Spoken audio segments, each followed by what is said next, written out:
Hi. Hi, welcome back.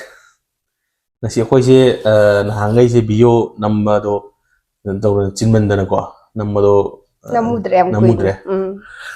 Haulik se do ngasi dagi mu khaga tam tam khaga hawrage number je.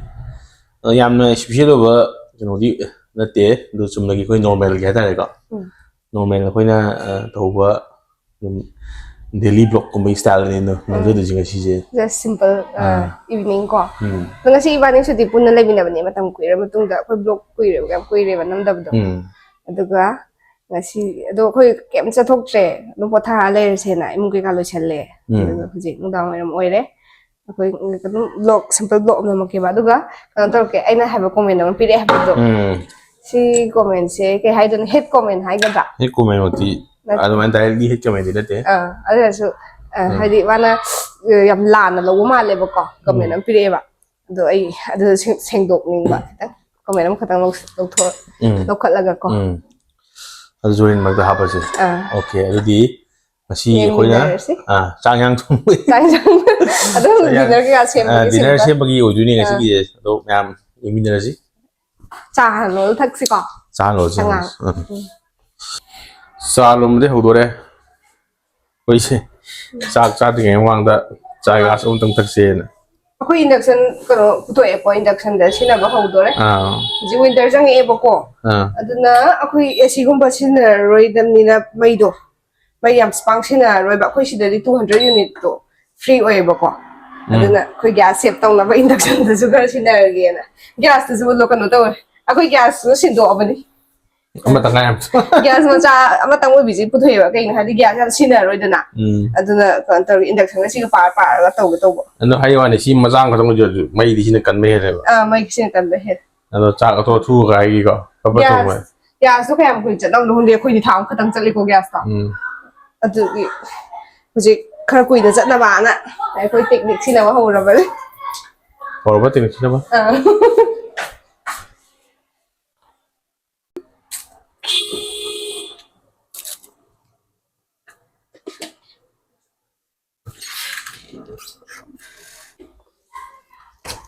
Cha so ling ai da ne yang si su ready dau ge ba hangam thong ge hangam si de hangam che kan to du patara da le em pu em haun ai video ma dai na share song ko pata hai ba to adu da mina rai pata hai ge dam ne ba du du chum mi ba rai pata hai ge dam ne ko adu si rai pata ko re ko rai pata hangam na ko piro patara ka ta ni hangam ni nang ga wan kran ma mai chau gi ish nang chau no gi ya man du khong bi mo bun ani to ge to mit ta ko jang khale kai to shuo ma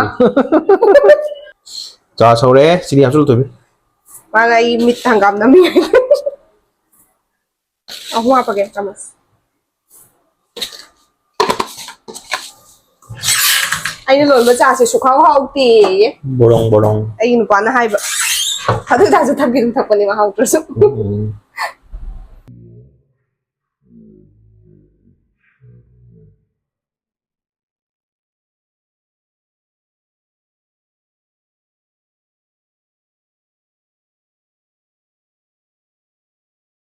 cha lo re ji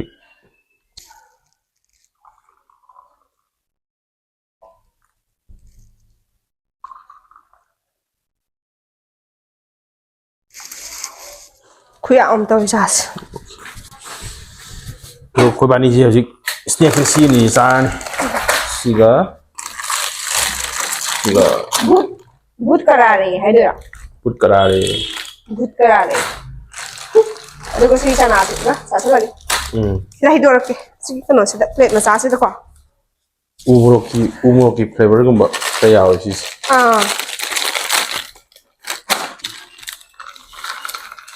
plate se jan de ni asan ba re hapo yam ni dong ma le ko si lo cha ba de tang cha si si le sa sa de misal di ko kuri man ni ma ado si si na mo ni na mo diwali ge khoi gi ama ha pe de no ko adu da di ai ni ma cha do adu ha po do yam hao ai de tu no adu si chong si ma hao de ko wat pe de tu no gift ne na hao ti cha si ko ti tham je okay Thariam. Mẹ em có giả tập hậu đó đấy. Hay comment cái nào thì Oh, mana kami ni matok itu kan ti. Mak kita ni singdok ke itu kami tu. Hảo ấy. Này nó hảo thì hay cái, ai chứ? Ấy nó hảo ấy bi này mới chả. Nang mi wang da yang pa sa ka no ko. Mi le ja ka nang hai mem do. Nó hảo ấy gì? Không bảo. Phang tri.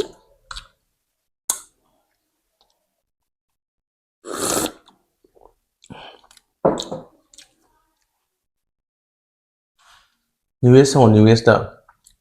New West na ti mi gi kanu dai. Imane bi gi comment da reply tor pa mana. Si kanu du ni ba. Aina Sarojini gi whole video to gi bodo. Sarojini de le ko po chai khara utki bodo. Adu da pirak pune ba. Da imane bi na comment ma pirak pune ba. Dress yam phaja phaja ba lai re da nu pi se ha ga. Adu i comment de ni ba ba na reply pi se lai se. Atika mi wing pa thok kodra. Mana para umana hai do. Mi para jare. Oh, mi wing bu di pa ro ge. Adu ko to ga ahan di ma le ba ko. Nu pa ne mai photo hap pa sida ahan di ma le ba ko. Adu ga sumaina comment pi bire. Ibema na hoidi nungai na leibagi video ga thadok tu na ulido aikhoi di lobukta humang ji sauraga thabak kan na suri. Ano si het kami na ti. Just magna man taw ito. Sumhay ka kwani ba. Ado ina tang sin gadum kaya ay kakaka wadra kay go handi man. Comment pi rais. Ano mahiro ya? Kaka haidora pabung haidora ay gilang singdok jagi buko. Ana ko ina si video the thagal ising se. Sidi ako ina abdi only the good things do never capture to ise ko.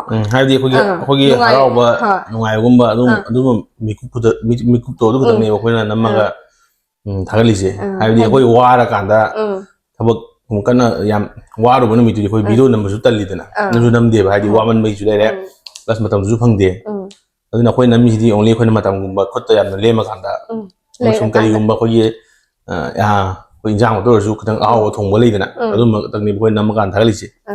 Aduna si mya sum khoi na thagali video sing ji pulap ga yeng kan da di yam ahen oi mak hawa hadi nungai ba tang mata ure dana ni dana ana hoju just ke no ni adum awa nungai lo thinai ni na dra si di dum mana ke to winda tang concept to tang lana bi bagi ni ado khoi su adum chmaina dum karo charaga thaga pochei leiraga leibudi na te bako wan su yam wa na thabak se kan toy ba an honari ne ba thabak ibani ma working couple oi bani na khangbra oi huji video na mak tu matam su lai leite bai ne ba amodi madi mana kano working hours amu hena sange ba ngon dagi khangbra ado madi kano da magi shift rotational oi adu go suppose mana pung 10 da thokhi ba ja dong dang pung 10 da hale ba aduna gari mamaya mai sil hoi gari mamaya am chatle ba aina tang khano working hours se khara di tele adu da sai su night duty tawe ko adu wadi wadabdi na te khoi su adum wai adu khoina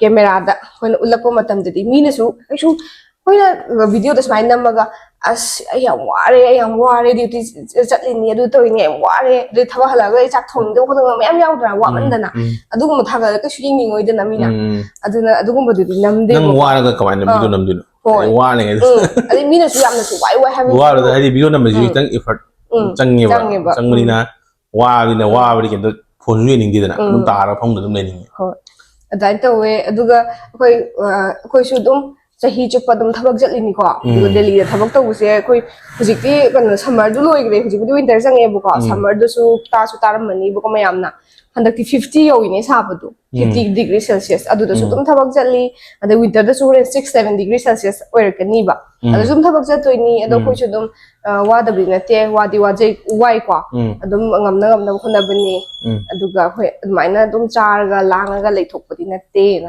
haijage yam mi no hadi mi atai mi ana mana di adum understand do understand hoi ada mana tang do gi ko mana hando ani nuai ju nuai ta bai tare mo ne su thok tu sujara ko na sum nuai to ga le wari do adu sum sen su sakki da na bai tare ani khoi ju dum mo ne wai su mana khoi ju dum wai hadi wa bu di hoi thok lu makum ma mana chui mana su da ga su ko wa ba ji mi gi hadi ma gi mi ku di ma gi life de wa dum thing nei da na ꯑꯗꯨꯒꯤ ꯋꯥꯅꯤꯗ ꯑꯗꯣ ꯑꯩ ꯃꯤ ꯂꯣꯏꯅꯃꯛꯇꯤ understand ꯇꯧ ꯉꯥꯛꯇꯅꯤꯗ just ꯑꯩꯈꯣꯏꯅ ꯁꯨꯝ ꯀꯩꯅꯣ ꯇꯧꯅꯤꯡ ꯀ꯭ꯂꯦꯔꯤꯐꯥꯏ ꯇꯧꯅꯤꯡꯕ ꯍꯥꯏꯇꯥꯔꯦ ꯑꯗꯩꯗꯤ ꯃꯥꯗꯤ ꯑꯗꯨꯝ ꯊꯕꯛꯁꯨ ꯆꯠ ꯂꯩꯔꯕꯅꯤꯅ ꯀꯩꯁꯨ ꯌꯨꯝꯒꯤ ꯊꯕꯛꯀꯨꯝꯕ ꯇꯧꯕꯁꯨ ꯁꯪꯖꯗꯦꯀꯣ ꯑꯗꯨꯅꯅꯦ ꯑꯩꯅ ꯃꯥꯒꯤ ꯁꯦꯕꯥꯁꯨ ꯑꯃꯨꯛ ꯇꯧꯅꯕ ꯍꯣꯠꯅꯩ ꯑꯩ ꯊꯕꯛ ꯆꯠꯅꯕꯁꯨ ꯍꯣꯠꯅꯩ ꯅꯥꯏꯠ ꯗ꯭ꯌꯨꯇꯤ ꯆꯠꯅꯕꯁꯨ ꯍꯣꯠꯅꯩ ꯑꯗꯨꯅ ꯑꯗꯨꯝ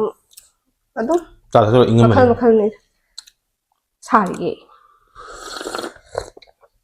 ꯍꯥꯎꯕ꯭ꯔꯣ ꯆꯥ ꯅꯪ ꯚꯤꯗꯤꯑꯣꯗ ꯍꯥꯎꯋꯦ ꯍꯥꯏꯖꯜꯂꯤꯔꯣ ꯃꯤ ꯃꯃꯥꯡꯗ ꯍꯥꯎꯋꯦ ꯆꯨꯝꯃꯤ ꯑꯩꯈꯣꯏꯅ ꯃꯤ ꯍꯌꯦꯡ ꯑꯩꯈꯣꯏ ꯊꯛꯃꯤꯟꯅꯔꯁꯨ ꯌꯥꯅꯤ ꯑꯩꯈꯣꯏ ꯕꯤꯌꯔꯒꯨꯝꯕ ꯑꯩꯈꯣꯏ ꯏꯟꯚꯥꯏꯠ ꯇꯧꯔꯒꯀꯣ ꯊꯛꯃꯤꯟꯅꯕ ꯌꯥꯅꯤ ꯃꯥꯏ ꯆꯥꯁꯦ ꯍꯥꯎꯋꯦꯕ ꯑꯗꯨꯃꯥꯏꯅ ꯇꯧꯔꯀꯥꯟꯗ ꯃꯤ ꯅꯣꯡꯅꯅꯤ ꯍꯧꯖꯤꯛ ꯗꯤꯅꯔꯒꯤ ꯍꯪꯒꯥꯝ ꯁꯦꯝꯊꯗꯧꯔꯦ ꯍꯧꯖꯤꯛ ꯍꯪꯒꯥꯝ ꯁꯦꯝꯕꯤꯒꯗꯕꯤꯅ ꯂꯩꯖꯔꯦ ꯍꯪꯒꯥꯝ ꯃꯄꯨꯟ ꯑꯅꯤ ꯃꯆꯥ ꯑꯅꯤꯁꯦ ꯑꯗꯨꯝ ꯊꯣꯡꯗꯣꯛꯑꯒꯦ ꯀꯩꯅꯣ ꯇꯧꯔꯒꯦ ꯍꯌꯦꯡ ꯇꯤꯐꯤꯟꯒꯤꯁꯨ ꯌꯥꯎꯗꯣꯏꯅꯤꯅ ꯑꯗꯨꯝ ꯌꯥꯔꯅꯤꯕ ꯀꯣ ꯑꯌꯨꯛ ꯉꯟꯇꯥ ꯄꯨꯡ 6ꯗ ꯆꯠꯄꯗꯣ ꯑꯗꯨꯗꯤ ꯑꯩꯗꯣ ꯍꯧꯒꯠꯂꯒ ꯆꯥꯛꯇꯣ ꯊꯣꯡꯕ ꯉꯝꯗꯦꯕ ꯑꯗꯨ ꯅꯨꯡꯗꯥꯡ ꯑꯗꯨꯝ ꯁꯦꯝꯗꯣꯛꯑꯒ ꯐ꯭ꯔꯤꯖꯇ ꯍꯥꯞꯄꯝꯃꯦꯕꯀꯣ ꯐ꯭ꯔꯤꯖꯇ ꯍꯥꯞꯄꯝꯃꯒ ꯍꯌꯦꯡ ꯃꯥꯅ ꯑꯥꯗ ꯆꯥꯔꯝꯗꯥꯏ ꯁꯥꯍꯜꯂ ꯆꯥꯏꯕ ꯑꯗꯣ ꯑꯩꯁꯦ ꯗꯤꯁꯥꯏꯠ ꯇꯧꯕ ꯉꯝꯗ꯭ꯔꯦ ꯉꯥꯔꯤ ꯊꯥ ꯊꯣꯡꯗꯣꯏꯔꯥ ꯅꯠꯇ꯭ꯔꯒꯅ ꯊꯥꯎ ꯉꯧꯔ ꯊꯣꯡꯗꯣꯏꯔꯥ ꯅꯪꯅ ꯆꯥꯅꯤꯡꯕꯗꯣ ꯑꯗꯨ ꯊꯣꯡꯉꯣ ꯌꯥꯔꯦ ꯅꯪꯗꯤ ꯏꯌꯥ ꯌꯥꯕ꯭ꯔꯣ ꯑꯩꯁꯦ ꯑꯗꯨꯅ ꯑꯣꯀꯦ ꯇꯥꯔꯦ ꯅꯪꯒꯤꯁꯨ ꯑꯣꯄꯤꯅꯤꯌꯟ ꯈꯔ ꯍꯥꯏꯒꯗꯕꯅꯤ ꯀꯩꯅꯣ ꯑꯩ ꯑꯣꯄꯤꯅꯤꯌꯟꯕꯨ ꯀꯩꯅꯣ ꯑꯗꯨꯝ ꯅꯪꯅ ꯍꯥꯎꯅꯤ ꯈꯪꯕꯗꯣ ꯑꯗꯨꯝ ꯍꯥꯎꯔꯅꯤ ꯍꯪꯒꯥꯝꯁꯦ ꯌꯥꯝ ꯅꯥꯟꯗꯤ ꯌꯥꯝ ꯅꯥꯜꯂꯦ ꯍꯥꯎꯗꯧꯁꯨ ꯃꯥꯜꯂꯦ ꯌꯥꯝ ꯅꯧ ꯅꯧ ꯂꯥꯎꯋꯦ ꯅꯍꯥꯟꯅꯦ ꯑꯩꯈꯣꯏꯅ ꯑꯃꯨꯛ ꯆꯥꯛꯀꯧꯕ ꯆꯠꯄꯗꯣ ꯑꯗꯨꯗꯅꯦ ꯑꯗꯨ ꯊꯣꯛꯂꯛꯄꯩꯗꯨꯗ ꯃꯈꯥꯗ ꯌꯣꯜꯂꯝꯃꯦꯕ ꯑꯗꯨꯗꯗꯤꯅꯦ ꯀꯤꯂꯣ ꯃꯈꯥꯏ ꯑꯃ ꯂꯩꯔꯛꯑꯦ ꯂꯨꯄꯥ 50 ꯄꯤ ꯀꯤꯂꯣ ꯃꯈꯥꯏꯗ ꯑꯗꯨ ꯁꯤꯗꯤꯅꯦ ꯀꯩꯅꯣ ꯇꯧꯕ ꯀꯥꯟꯗ ꯃꯄꯨꯟ ꯂꯨꯄꯥ 10 ꯈꯛꯇꯪ ꯄꯤ ꯁꯤꯅ ꯑꯩꯈꯣꯏ ꯃꯅꯥꯛꯇꯩꯅꯦꯕ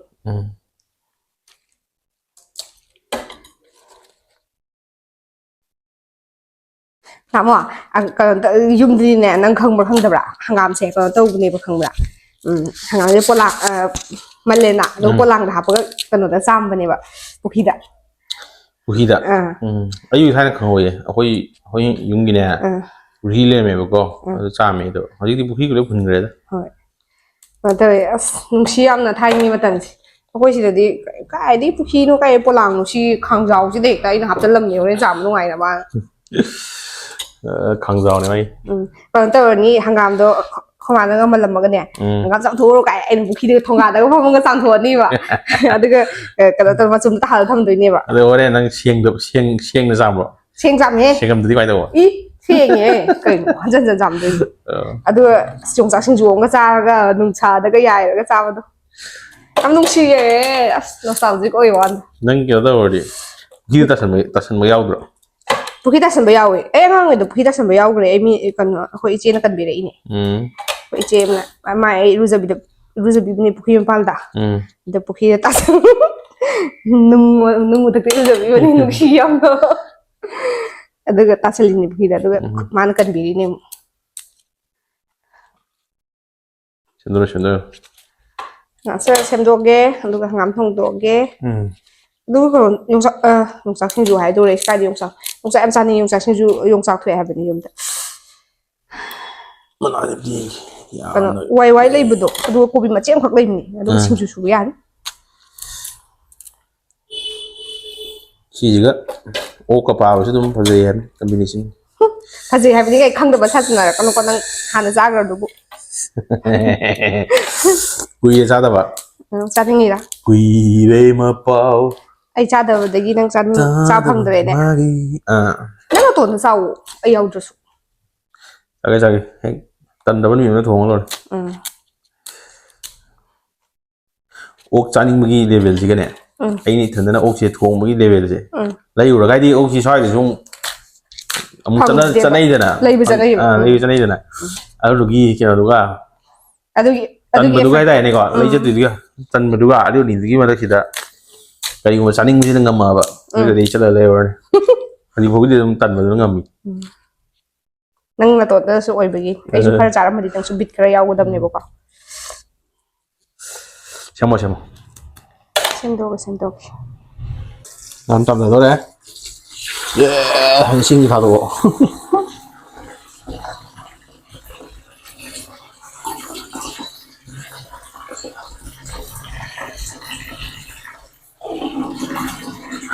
ꯑꯗꯨꯒ ꯊꯥꯡꯒꯠꯂꯒ ꯐꯖꯅ ꯂꯧꯈꯠꯂ ꯆꯥꯝꯃꯣ ꯏꯁꯤꯡꯗꯣ ꯍꯥꯟꯅ ꯌꯥꯍꯜꯂꯣ ꯌꯥꯔꯦ Kumari sama dia ro. Sini sama taruh yang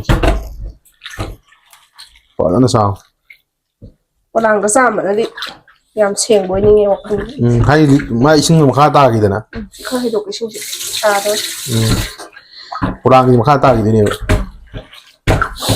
Tadi hangam suji yang mau ini. Ni kai nan su hai na. Hangam ni hinge tu chang yum chan ni na. Ni tahu sama dia le ceng. Sama sama. Yes. Ah betul.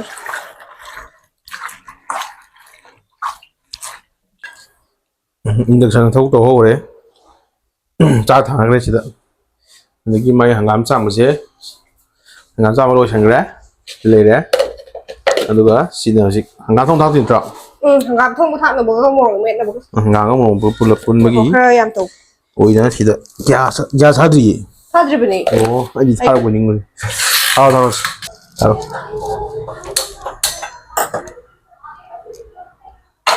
chỉ tao à sẽ ngari lòng ngon thua ngay cái một cái độc thảo đấy chị đó tao mà lâu rồi đi à rồi là han tao đồ xa xem mà cái tao nó chụp ra được đồ xa tao bớt đâu hàng làm nó chỉ thùng này vậy anh nói chỉ chân cái đó hàng làm chỉ bắt được chị đó tại hàng làm gì mà mẹ đó là số nè hàng làm gì bắt tháp bên này bạn thì nó kẹt kẹt nằm thùng thùng 예 지금 quân thì thao thao chỉ thao mấy thao 되게 합들은 농다. han bữa đó hiền sang gì kì mấy sao là có ngari ở đây đi mua ở đây đi tiêu cái này hấp dẫn là cái sồi là đi đua hàng gặp thắt được 이 잠깐 앞서 또 돼. hàng gặp han là hấp à cái quả cái đua quả là thảo cái này cái cái lối lâu đôi mùi là vậy chân cái rất thấy chưa 이제 절로 이제 하면 이요. mình làm gì còn gì tặng cái bên ngoài gì 그래 바탕 무슨 게라. à không biết tao thắt cái gì 너무 넘고. 우리 안도 nằm bên này bạn đi chơi thôi đi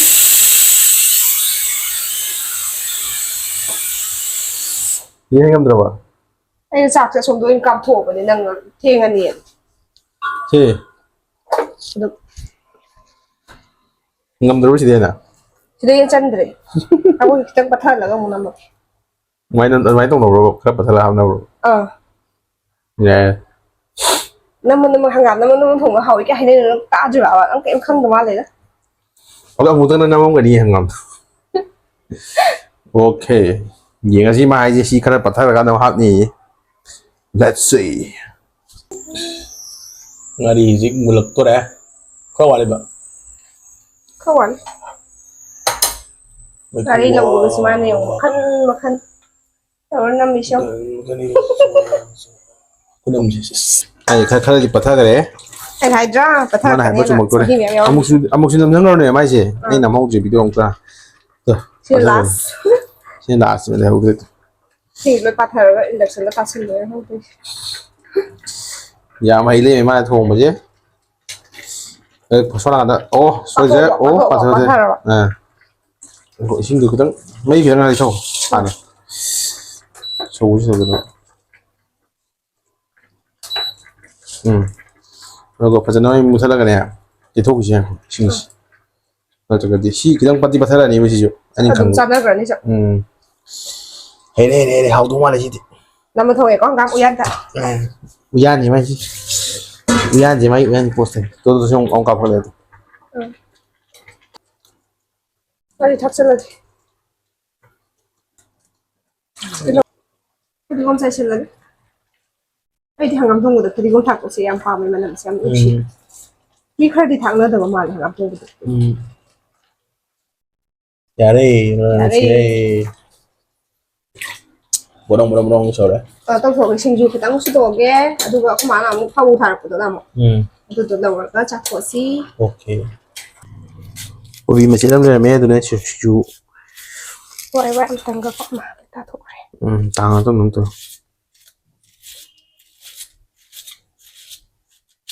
시신죽이라. 지가 합질라니? 시기 오랜 걔네도 한가 안 통고도 그 빠나. ꯁꯤꯡꯖꯨ ꯁꯣꯏꯔꯤꯁꯤꯗ ꯀꯣꯕꯤ ꯃꯆꯦꯠ ꯑꯃꯈꯛ ꯂꯩꯕꯀꯣ ꯁꯤꯡꯖꯨꯁꯨ ꯁꯣꯏꯔꯤ ꯁꯣꯝꯗ ꯑꯩꯈꯣꯏ ꯍꯧꯖꯤꯛ ꯂꯣꯏꯁꯤꯜꯂꯛꯑꯦ ꯁꯤꯗ ꯁꯤꯡꯖꯨ ꯁꯨꯔꯦ ꯐꯧꯁꯦ ꯐꯖꯅ ꯃꯥꯅ ꯊꯝꯃꯝꯃꯤꯗꯣ ꯑꯗꯒꯤ ꯏꯟꯖꯥꯡ ꯆꯥꯛ ꯁꯤꯒꯤ ꯆꯥꯛꯂꯨꯛꯁꯤꯅ ꯃꯥꯒꯤ ꯁꯣꯔꯁ ꯆꯪꯈꯤꯕꯩꯅꯤ ꯌꯥꯝ ꯐꯖꯅ ꯁꯦꯝꯃꯤꯁꯤ ꯁꯤꯗ ꯃꯥꯒꯤ ꯍꯩ ꯃꯍꯤ ꯀꯩꯅꯣꯒꯤ ꯊꯛꯑꯝꯕꯩꯅꯤ ꯔꯤꯌꯦꯜ ꯖꯨꯁ ꯀꯩꯅꯣ ꯀ꯭ꯔꯦꯟꯕꯦꯔꯤ ꯑꯩꯈꯣꯏ ꯆꯥꯛ ꯆꯥꯊꯣꯛꯅꯕ ꯇꯧꯗꯣꯔꯦ ꯂꯥꯛꯑꯣ ꯆꯥꯔꯁꯦ ꯂꯐꯝꯐꯝ ꯃꯌꯥꯝ ꯊꯥꯡꯗꯣꯛ ꯂꯩꯔꯦ ꯆꯥꯔꯁꯤꯔ ꯆꯥꯔꯁꯦ ꯆꯥꯕ ꯍꯧꯔꯒꯦ ꯑꯩꯒꯤꯁꯤꯗꯤ ꯃꯥꯅ ꯁꯣꯔꯁ ꯆꯪꯈꯤꯕꯒꯤ ꯃꯥꯅ ꯁꯦꯝꯕꯁꯤꯗ ꯆꯥꯛꯂꯨꯛꯇꯨꯗ ꯆꯥꯗꯧꯔꯦ ꯆꯥꯔꯁꯦ ꯁꯤ ꯇꯣꯠꯂꯒꯦꯀꯣ ꯏꯪꯉꯕ ꯁꯤꯗꯤ ꯏꯪꯗ꯭ꯔꯤꯀꯣ ꯁꯥꯔꯤ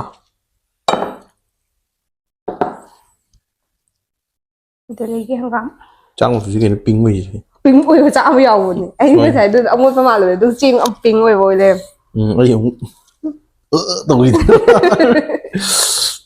ꯆꯥꯔꯣ ꯁꯤꯁꯦ ꯁꯦꯡꯅꯗꯤ ꯈꯔ ꯅꯨꯡꯉꯥꯏꯇꯦ ꯍꯪꯒꯥꯝ ꯊꯣꯡꯕ ꯆꯥꯕꯩꯗꯤ ꯅꯨꯡꯉꯥꯏꯔꯣꯏ ꯁꯤꯁꯦ ꯀꯣ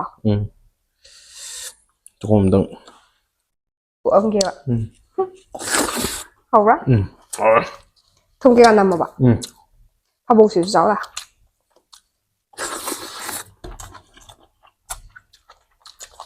ꯑꯩ ꯊꯨꯝ ꯈꯤꯇꯪ ꯆꯝꯕ ꯃꯥꯜꯂꯦ ꯑꯗꯨꯗꯤ ꯌꯥꯎꯋꯦ